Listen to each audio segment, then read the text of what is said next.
So, the Sermon on the Mount. Now, we want to understand as we go into this that as Jesus, we can look in chapter 4, Jesus is going through and he is getting more and more popular. More and more people are coming to follow Jesus because he's teaching, he's speaking, and then he's healing all kinds of people. And so word is out, just like today, if the word got out that someone was healing all these people of all these different things, crowds would come, and so word about him is just spreading everywhere, and he's becoming more and more popular.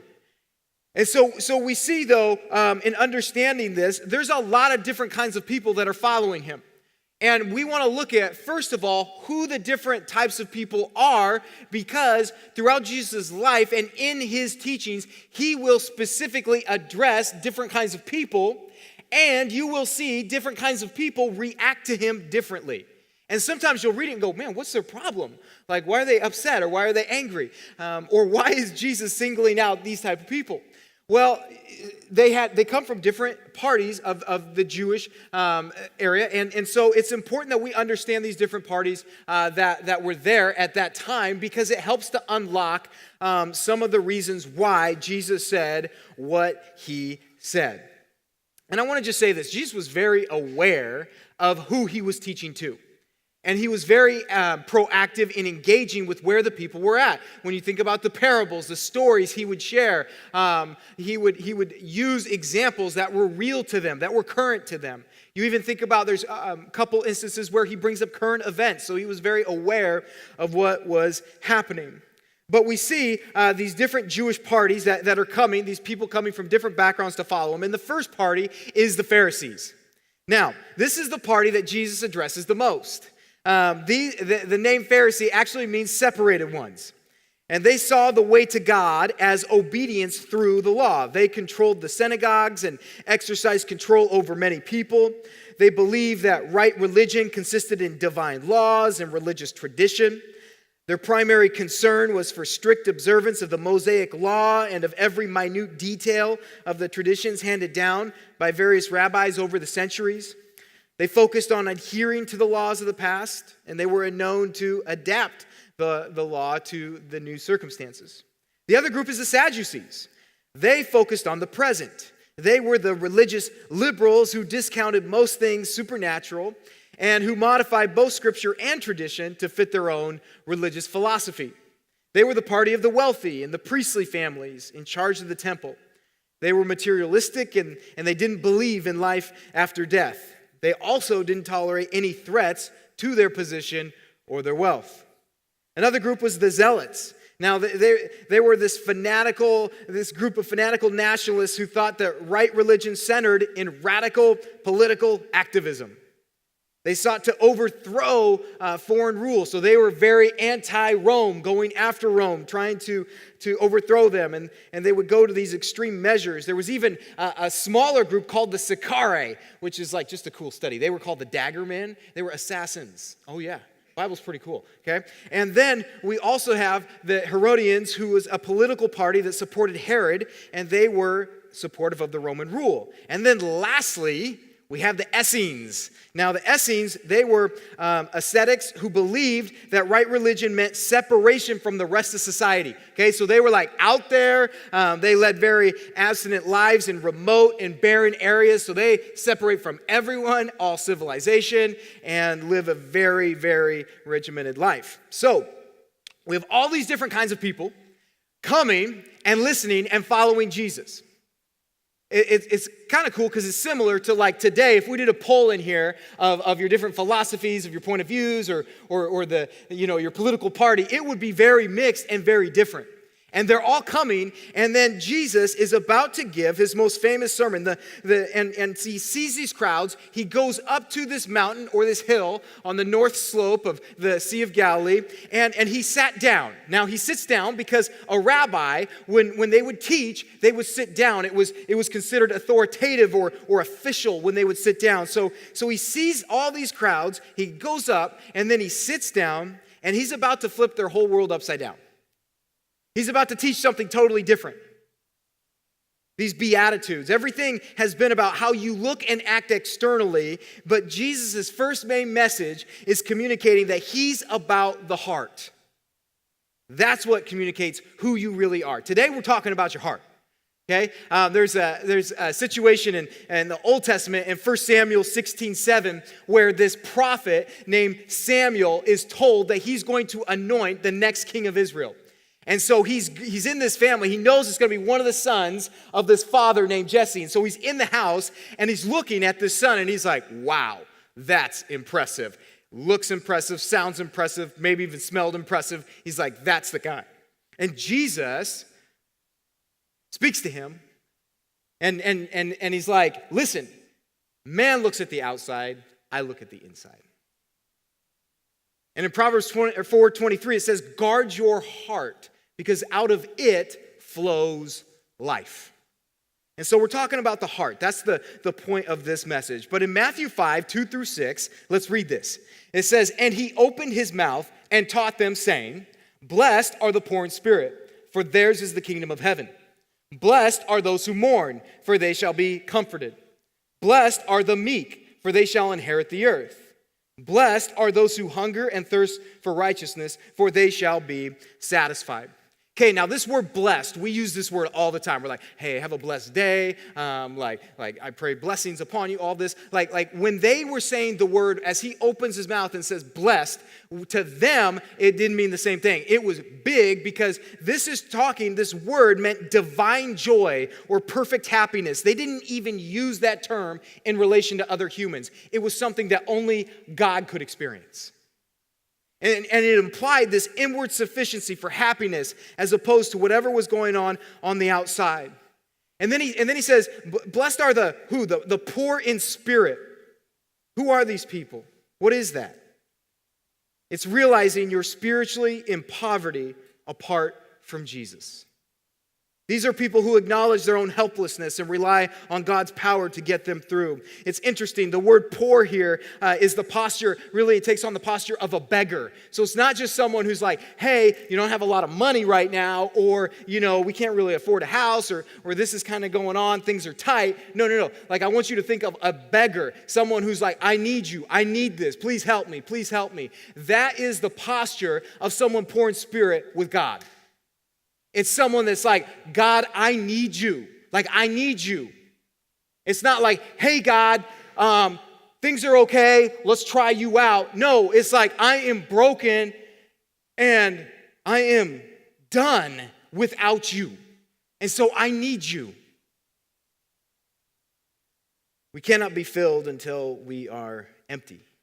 We cannot be made worthy until we acknowledge our unworthiness. We cannot live until we admit, really, we're dead. And until the proud in spirit can become the poor in spirit, they don't receive Jesus. And this rubbed a lot of people the wrong way because they were very prideful in what they were able to do. And he's talking about something different. He's talking about being poor in spirit. He's talking about humility and how this humility must supersede all the other things in their life. It's the realization that we cannot change our condition without God. Listen, you cannot change your condition without God. You just can't. We try and change our hearts all the time, and our hearts do all kinds of funny, funky things. You cannot change your heart to be like God without God. It says, these are the people, Jesus says, get the kingdom of heaven. These are the people that are going to experience heaven. In James 4:10, he says this, humble yourselves before the Lord. Humble yourselves before the Lord, and he will exalt you. In verse 4, it says, blessed are those who mourn, for they shall be comforted. Now, I've never been the emotional person. I've just never been accused of that. And I don't know if it's just being raised in a house full of boys where it's like, why are you crying? Like, what's wrong with you? I don't know if that's why, but I remember early on when we were dating and after we got married, like my wife was like, you don't cry, like what's wrong? And I'm like, no, there's emotions in there. They just don't shoot out, but they're there. And it was like, why can't you cry? And I don't know, okay? And anyway, I remember we were watching this movie together. was date night, and we're watching this movie, and I knew this movie was going to be an emotional movie. Like, I knew it. It was about a dog, okay? Yeah, I know. Like, isn't it crazy? Like, we're like, and we can like watch movies and people are getting lit up, but then all of a sudden it's like an animal, and we're like, we love our animals, and when you get married, you always a lot of people will get a dog right away, and it's like, oh, and then you have kids, and it's like, where's the dog? Where we still have a dog, But we're watching this movie. I think it was called Marley and Me, and I remember going like, okay, this is going to be a test, and it comes on because I knew the dog is going to die. And it wasn't hiding that. And so right away, at the start of the movie, it was one of those movies where it goes right to the end at the beginning, and it shows the ending, but then it takes the rest of the movie and it builds it back up, so then you're at that point again, but it's like big, right? It makes sense. And so right away, at the beginning of the movie, the dog dies. Like, it's right there, and they're all there, dog dies, and I'm like, not bad. I'm fine. And then they fast forward and they go backwards in time and go to when they get the dog and the puppy, and then it goes older and grows with their family and their kids and all this. And then at the end of the movie, the dog dies.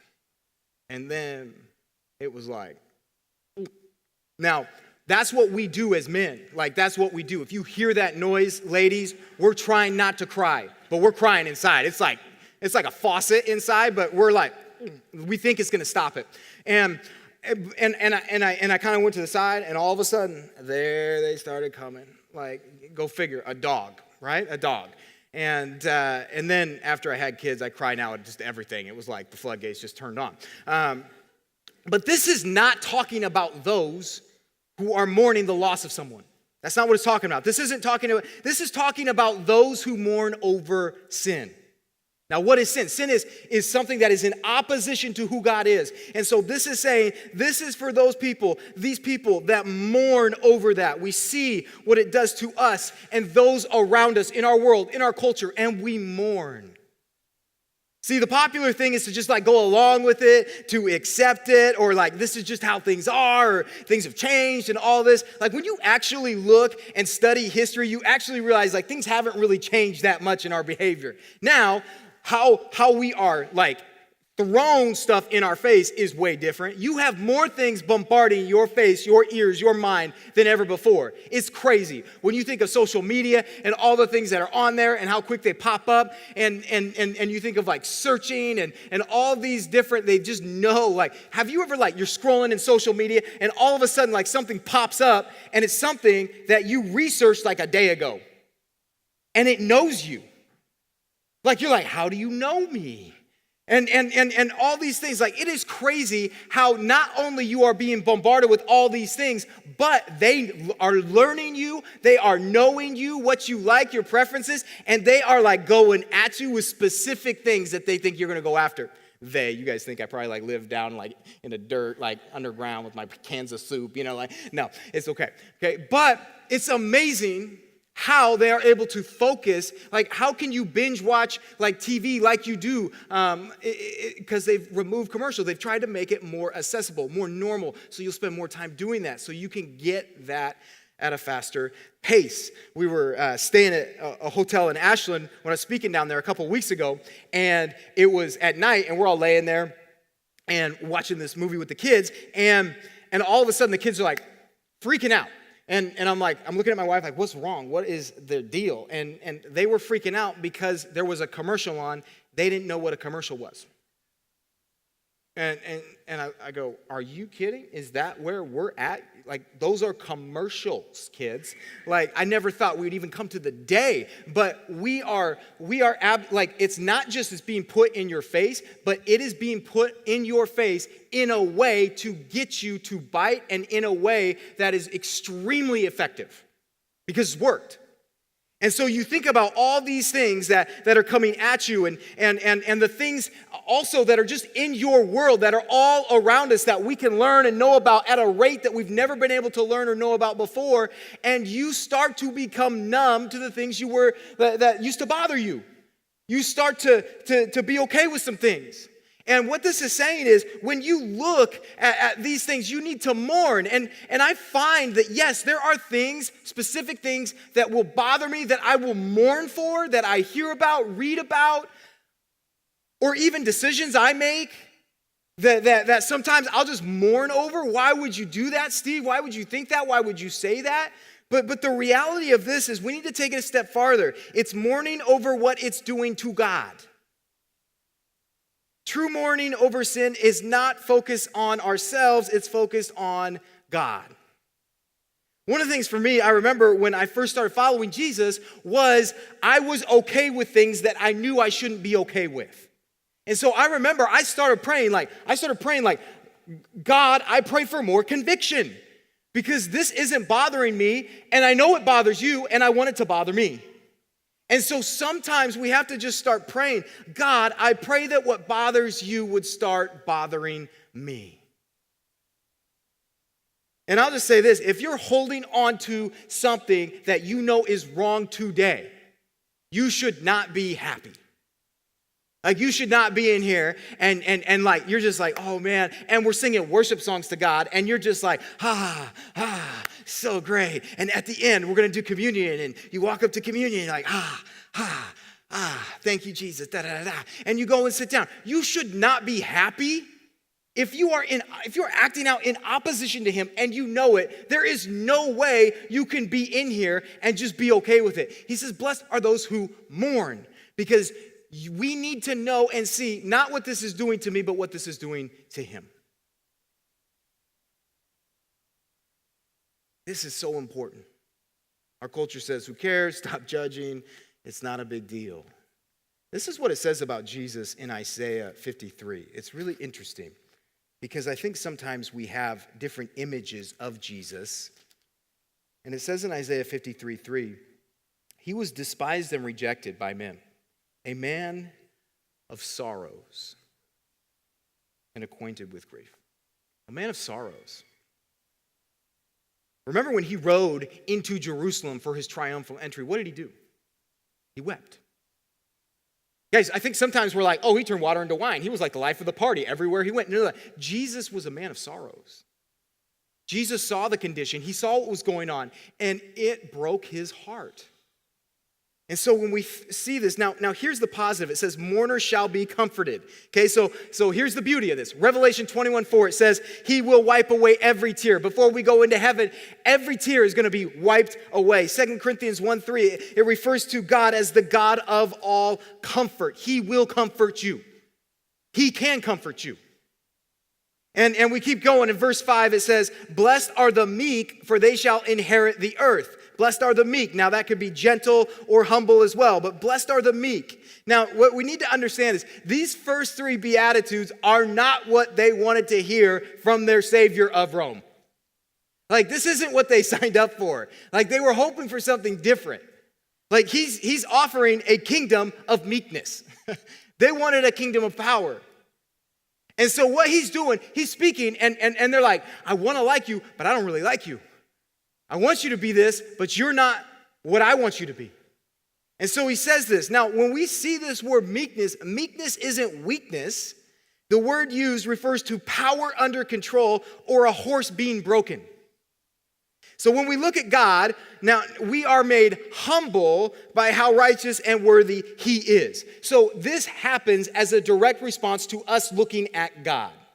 When you start to fall in love with Jesus, when you start to learn about who he is, how big he is, all that he's done in your life, in other people's lives, you automatically start to become humbled because it's crazy.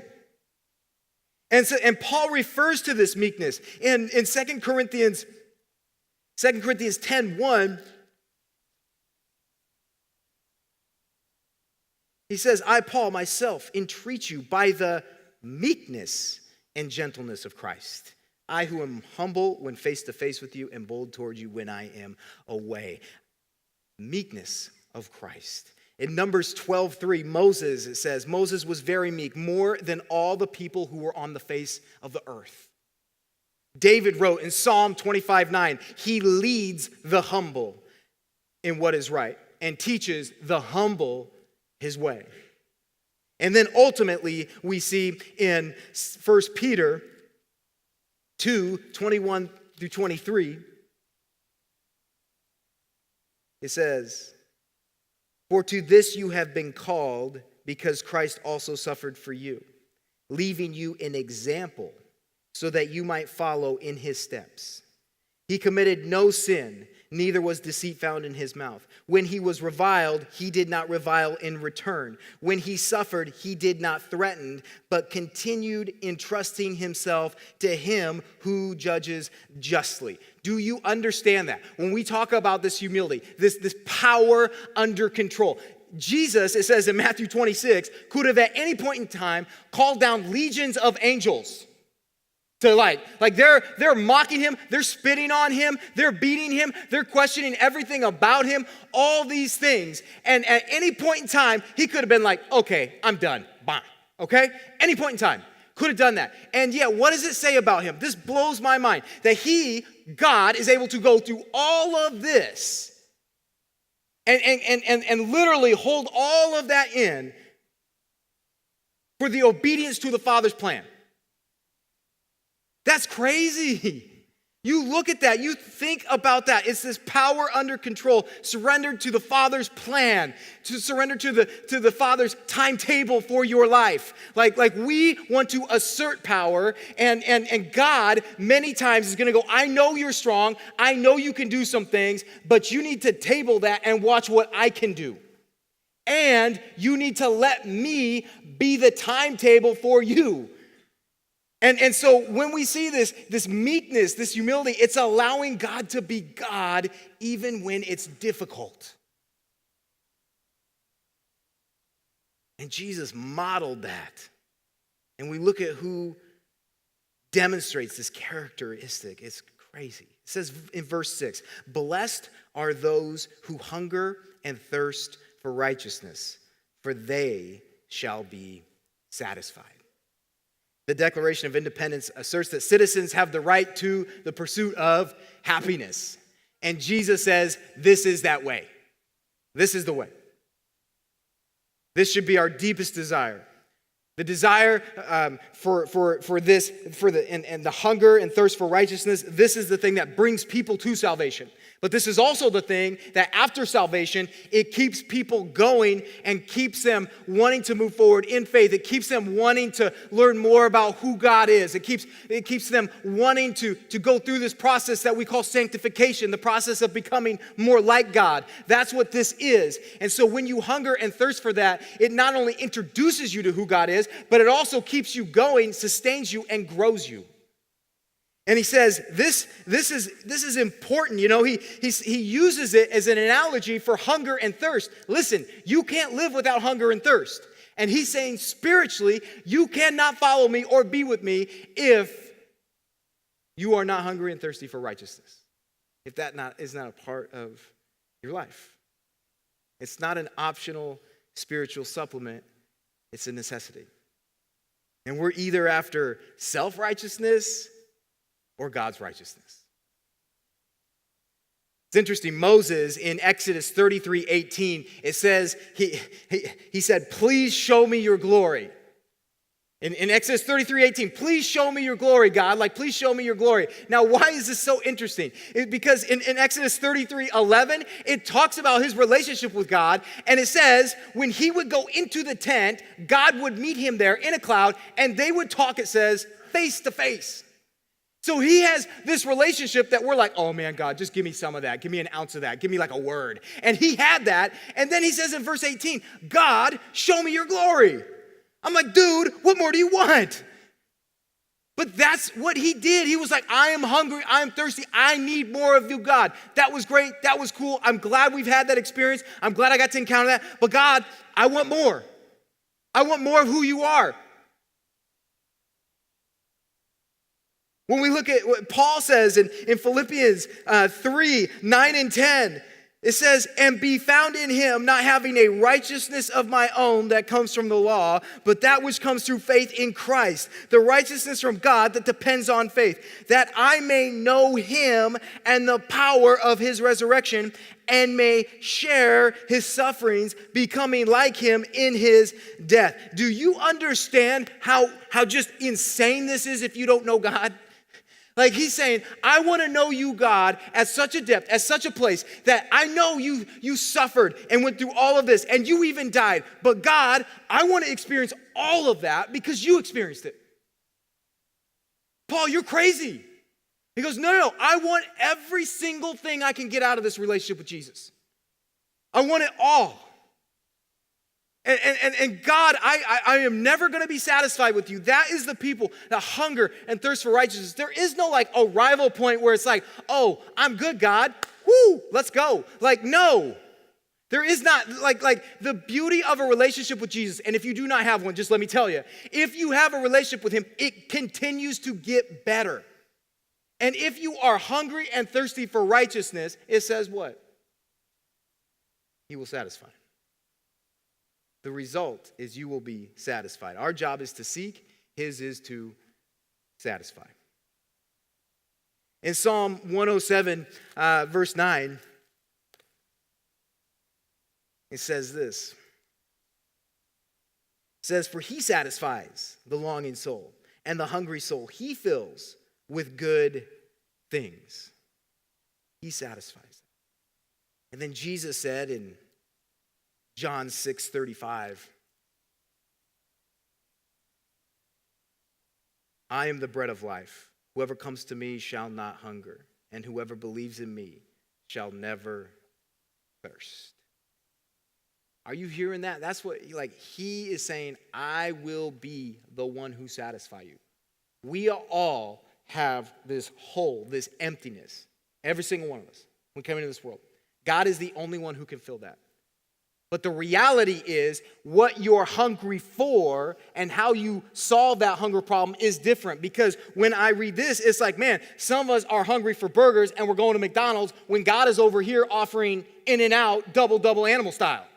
And you're like, man, McDonald's is great. And he's like, hey, there is a big difference between a meal that like medicates my hunger and one that's satisfying. He's like, I will satisfy you. But for whatever reason, we're into all these meal replacements. And he's like, what are you doing? And what we've done is we've created these satisfaction replacements. And we're like, hey, God, like this will work for now. Or, hey, God, this makes me feel good right now. Or, hey, God, like it's cool and I acknowledge you exist, but I'm going to allow this to kind of be what I'm hungry for right now. This is okay. This is good. And he's like, stop settling for these meal replacements. I am the one who will satisfy you. I am the only one who can bring that peace. I'm the only one who can put that into your life. And yet, for whatever reason, we continue to go after these things. And I know because when I didn't follow Jesus and give my life to him, I know because I kept going after all these other things to satisfy that. And they didn't work. Like, they just didn't work. And I don't go, oh man, and then I did it, and then everything was just like, whoo, I woke up, and wow, God, thank you, man, everything's great. Guess what? I got a peace, and I've got something here that I never had before.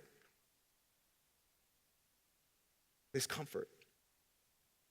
Jesus right now is concerned with what's happening inside of us. My question is, what are you hungering and thirsty for?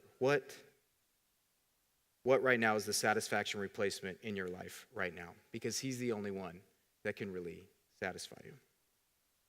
I was with my boys yesterday, and it was in the morning, and they were down there, and they were watching some animal movie or video or show. And I remember I got down there on the couch with them, and my mind starts thinking, hey, we're being lazy. We're sitting here. Why are we sitting here? Let's go do something. And so I'm trying to figure out all we're going to do and what it's going to take to get there and all this. And I just kind of pause for a second, and I just look over at my littlest one, and my littlest one has pulled my arm over him. And he's just laying there nestled against me with his head like that. And he's just looking at me every time there's something funny. He's looking at me. And then my other one, I see him, and he's very particular about his cover, or his blanket being on him, and he was making it so that my feet could be under the blanket with his. And he was sitting there, same type of thing. And I just paused, and it was like just God saying, just be. Just be. Stop doing. Stop thinking about all these things you have to do or want to do. You just be right now. Just be. Because this is one of those moments. This is one of those times that you're going to get with your boys. You may not have these times again. There's going to be a time when they're like, Dad, get your arm off me. Or why are you looking at me, Dad? Like, there's going to be a time maybe like that. But he says, right now, you just be. Just be. And I think for some of us, we come into like the church setting or this and that, and we hear in our mind a list of do, or don't, or I feel guilty, or all these things. And I just want to encourage some of you that like, God, these aren't the do attitudes, these are the be attitudes. These are the things that God says are at the center of your heart, and this is what he's after today. He's not trying to get you to commit to all these things today. He is literally just after your heart, and he says, just be with me. And if you want to be with me, this is what that looks like. And I think for some of us, we are so good at creating formulas for how to get there or how to do that. And a lot of things that are good that we put in our life that keep us going, or our goals and all these. And I'm not saying those are bad. I'm just saying that I think a lot of times we read this just like the Pharisees were listening and going, I'm pretty good. And he's not about what you're doing. He's about what's going on at the center and the core of who you are, your heart. And I can tell you right now, we can look and play the part all we want, but God is concerned about this. For any of you that have heard all these teachings before and you think you're pretty good, God is after your heart. For those of you that have experienced religion before and you've seen people and you're like God is after your heart.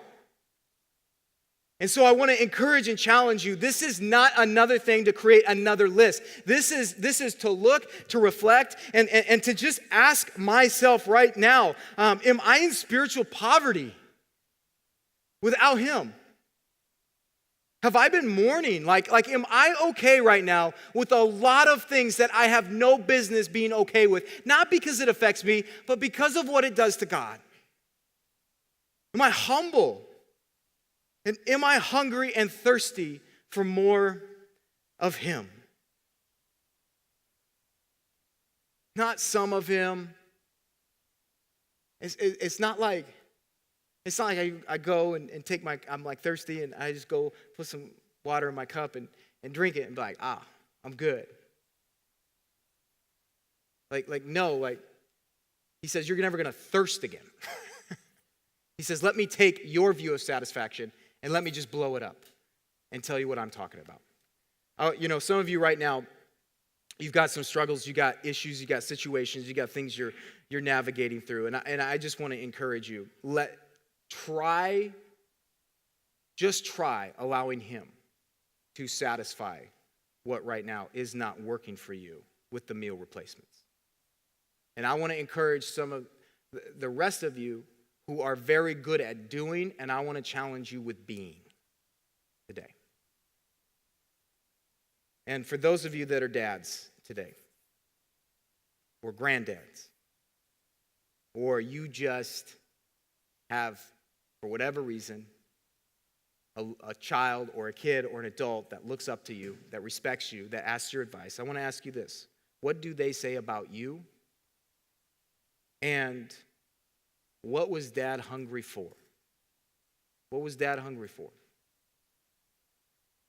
And I want you to just think about that. If your kids or those that look up to you, what would they say you're really hungry for right now in your life? And what do you want them to say? What do you wish they would say? And for those of you that right now have a lot of negativity about Dad or towards Dad, I want to just encourage you, change the narrative, change the cycle, start it fresh. This is a book about redemption. Book about redemption. The Old Testament is literally the story of his people falling away and him continually bringing them back. There is nothing he can't bring back. Nothing. You are not too far from him, ever. And so he can bring you back. He can change the narrative to your story. He can change the narrative. Some of you are angry. He can take that away, but you got to choose to let him take that away. And some of you are like, well, that's how it was for me. That's how it's going to be there. And I just want to encourage you to let's rewrite the story. Let's change the narrative. Let's stop the cycle. Let's try something new. Let's see what this stuff is all about. And then let's reframe and reshape this to look like the Heavenly Father, because the Heavenly Father is the one that honestly, he's the only one that really matters. And so I want us to come back to him to reshape that. But any decision that you make, choices, whatever, it has to come from that hunger and thirst for him. And so let's get back to that today. Let's give him a chance. Again, to be that source for us. And let's respond to him today.